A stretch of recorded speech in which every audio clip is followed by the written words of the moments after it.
Deb Carlson remembers the day she met the young brothers who now call her mom. They stood outside and they both fixed their shirts and smoothed their hair down before they opened the door to say hello to us, you know, so they had me right there. But Carlson says the hellos were short-lived. It wasn't long before the 11 and 12-year-olds were acting out in a big way. And at one point he was extremely upset with us, and he started drawing pictures of us where he had like cut off our head on the picture, and then he showed himself having a party with balloons and everything afterwards. When they adopted, the Carlsons say they were given few details from the Florida Department of Children and Families, except that the boys suffered from attention deficit hyperactivity disorder.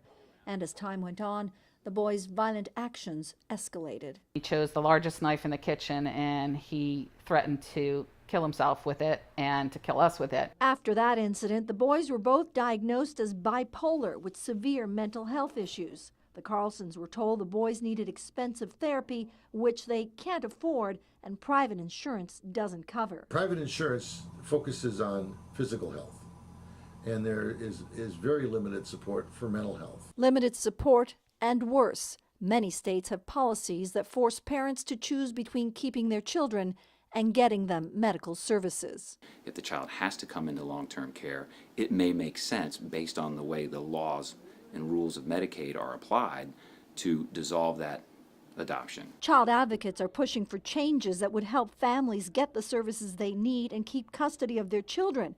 But it's difficult to do when state budgets are already tight.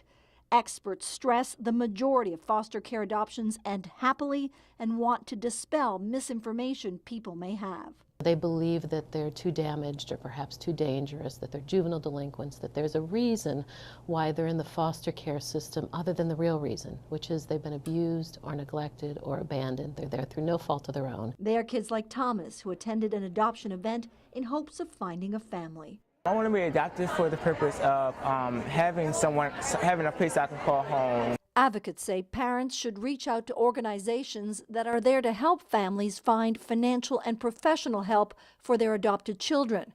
Some states provide more support than others. In Pennsylvania, we have support groups. We have case managers that follow the family after finalization. I think one of our downfalls sometimes in some of the states in the country is that we don't keep monitoring the families. But the Carlsons did not have that support, and putting the boys, now 15 and 16, back into foster care may be the only option left. I mean, we're trying to build a family with them, and then to tell them you're no longer part of the family is not the message we want to send them. Marina Hutchinson, The Associated Press.